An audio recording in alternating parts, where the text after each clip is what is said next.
नमस्कार, मातृभूमी न्यूजमध्ये आपल्या सर्वांचे स्वागत आहे. पाहूया आजच्या काही विशेष घडामोडी.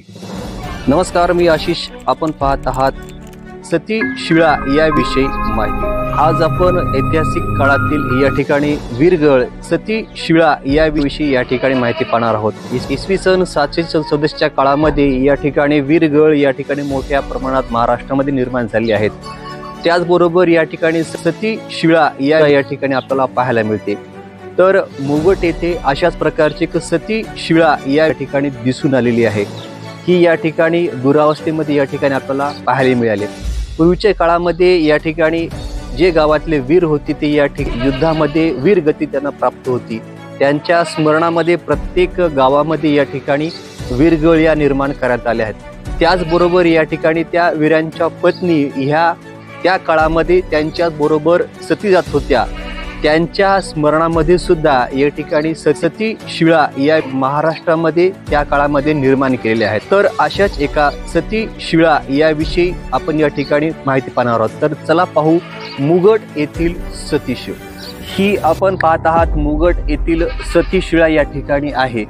तत्कालीन या ठिकाणी जे गावातील वीर होते त्यांच्या पत्नीच्या स्मरणामध्ये या सती शिळ या ठिकाणी आपल्याला 4 ते 5 भागामध्ये केलेली आपल्याला दिसून येते.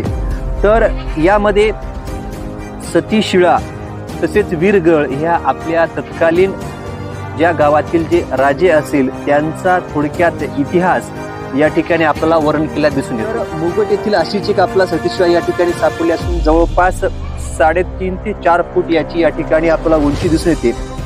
सुरुवातीला हा वीर या ठिकाणी मृत्यू पावलेला आहे आणि त्याच्या दोन्ही बाजूला या ठिकाणी त्यांच्या पत्नी या ठिकाणी त्या शवाजवळ या ठिकाणी बसलेले आहेत. त्याच्यानंतरच्या दुसऱ्या याच्यामध्ये वर्णन या ठिकाणी केले आहे की या वीराच्या दोन्ही पत्नी या ठिकाणी घोड्यावर स्वार या ठिकाणी झालेले आहेत आणि त्यांच्या बाजूला या ठिकाणी 2 दासी ह्या छत्र घेऊन या ठिकाणी आहेत आणि त्यांची गावातून मिरवणूक या ठिकाणी निघाली आहे. पाहत की या ठिकाणचे 2 हात या ठिकाणी आपल्याला दिसत आहेत. तर हे 2 हात त्या ठिकाणी त्या वीरांच्या 2 पत्नीचे आहेत. तर त्या वीराच्या पत्नी 2 पत्नी असून त्या ठिकाणी ह्या सती झाल्या आहेत. सौभाग्याचं लेणं म्हणून यांच्या या ठिकाणी दोन्ही हातामध्ये आपल्याला या ठिकाणी बांगड्या या ठिकाणी दिसून येतात आणि त्याच्याच बरोबर ह्या ठिकाणी ह्या पत्नी वीराच्या बरोबर या ठिकाणी सती गेल्या आपल्याला दिसून येतात आणि सती गेल्याच्या नंतर त्या कैलासवासी झाल्या आणि कैलासवासी झाल्याच्या नंतर या ठिकाणी स्वर्गामध्ये या ठिकाणी तो वीर आणि त्याच्या पत्नी या ठिकाणी शिवाची पूजा म्हणजेच महादेवाची पूजा करताना या ठिकाणी आपल्याला दिसून येते. त्याच्या बाजूला या ठिकाणी महादेवाची पिंड आणि नंदी आणि या ठिकाणी बाजूला एक ब्राह्मण या ठिकाणी असेल. तर कैलासवासी त्याला स्वर्ग मोक्ष या ठिकाणी मिळाला आणि त्याच्यावर या ठिकाणी आपल्याला थोडक्यामध्ये या ठिकाणी एक कलश आणि त्याच्या दोन्ही बाजूला या ठिकाणी सूर्य आणि चंद्र या ठिकाणी दिसून येतो. याचाच अर्थ की या ठिकाणी कळस याचा अर्थ की मोक्ष प्राप्ती. कैलासामध्ये गेल्यानंतर त्यांना मोक्ष प्राप्ती झालेली या ठिकाणी आपल्याला सांगण्यात येतं आणि तसेच याच्यावर जो चंद्र आणि सूर्य या ठिकाणी दिसून येतो. तर या वीराच्या पत्नीचं जी शिळ आहे त्या वीराची महती चंद्र सूर्य असेपर्यंत या पृथ्वी तलावर असणार असं या ठिकाणी सांगितलं जातं. तर थोडक्यामध्ये हा या ठिकाणचा मुगटमधील या ठिकाणी एखादा राजा असावा आणि त्या राजाच्या या ठिकाणी 2 पत्नी या ठिकाणी असावा. त्यांच्या स्मरणामध्ये या ठिकाणी शिळ आपल्याला निर्माण केलेली या ठिकाणी दिसून येतील. तत्कालीन या ठिकाणी एक स्तंभ या ठिकाणी दिसतो आणि त्याच्यावर हे 2 हात हे या सती शिळेचे आपल्याला दिसून येतात.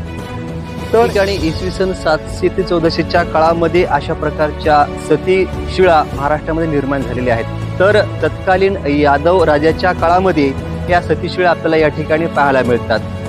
ज्यावेळेस यादवाला गावातील ग्राम मंदिराच्या बाहेर किंवा गावाच्या वेशीवर किंवा एखाद्या मंदिराच्या बाहेर या अशा शिळा आपल्याला उभारलेल्या या ठिकाणी दिसून येतात. महाराष्ट्रातील अनेक गडकिल्ल्यांच्या खाली अशा शिळा आपल्याला दिसून येतात.